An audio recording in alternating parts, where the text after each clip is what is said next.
বন্ধুরা, কেমন আছো তোমরা সবাই? আশা করি খুব ভালো আছো। আমিও খুব ভালো আছি। তো আজকে হচ্ছে very special and a very big day for me, কারণ আজকে হচ্ছে আমার নাচের ক্লাসে, মানে আমার ডান্স স্কুলে তৃতীয় বার্ষিকী অনুষ্ঠান, মানে অ্যানুয়াল ফাংশন। সেটা হবে চন্দননগর রবীন্দ্র ভবনে। তো চলো আজকে সারাদিন আমি কী কী করছি আমি সব শেয়ার করি।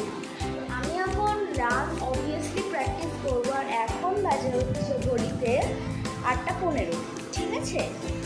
আর আমাদেরকে বেরোতে হবে 12টার মধ্যে, কারণ ওখানে আমাদেরকে ঢুকতে হবে 1টার মধ্যে, কারণ মেকআপ ফেকআপ করাবে, ড্রেস করাবে, তারপরে স্টেজ রিহার্সাল হবে, ঠিক আছে? তো সেই জন্য আমাদেরকে তাড়াতাড়ি তো বেরোতেই হবে।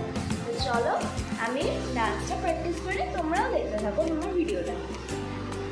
এর জন্য পায়ে আলতাও পরে নিয়েছি, কারণ ভারতনাট্যম ডান্স তো ওই জন্য পায়ে আলতাটা লাগবেই।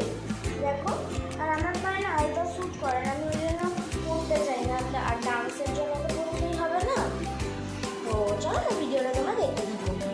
প্র্যাকটিস হয়ে গেছে, ডান্স খুব ভালোভাবেই করেছি, মানে নিজের যতটুকু এফর্ট আছে মানে এনার্জিটা দিয়ে আমি আজকে একটা ডান্স করবো। বলছি না, আজকের দিনটা আমার জন্য মানে কী বলবো, very special and a very big day for me, ঠিক আছে? আমি নার্ভাসও হয়ে আছি, এক্সাইটেডও হয়ে আছি, যে আমি কোনটা হয়ে আছি আমি নিজেও বুঝতে পারছি না।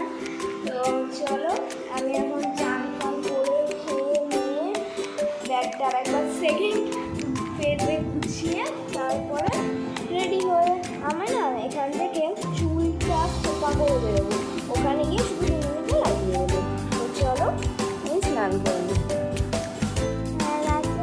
একটু পরে আমি খেয়ে নিয়ে রেডি হবো, ঠিক আছে? চলো খেলা দেখতে থাকো,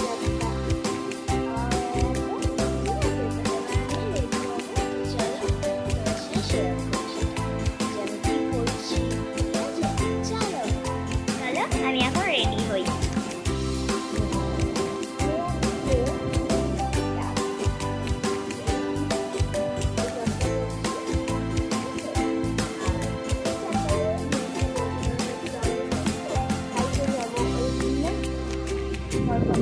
আমি চেঞ্জ করছি, ঠিক আছে?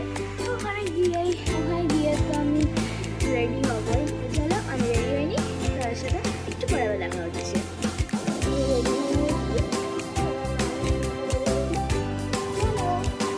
রেডি হয়ে গেছি, এবার একটু হলে আমার মা রেডি হচ্ছে, এবার আমরা একটু পরে বেরোবো। চলো বেরোনোর সময় দেখা হচ্ছে। রেডি হচ্ছিলাম, যে আমাদের ব্যানার নৃত্যধারা নৃত্য অনুষ্ঠান, এটা হচ্ছে আমাদের টিচার, ঠিক আছে? আমি এখন ভেতরে যাব, এন্ট্রিটা দেখানো হয়নি। আমরা বোর হচ্ছি, 5টা থেকে শুরু হবে, আমার 4টে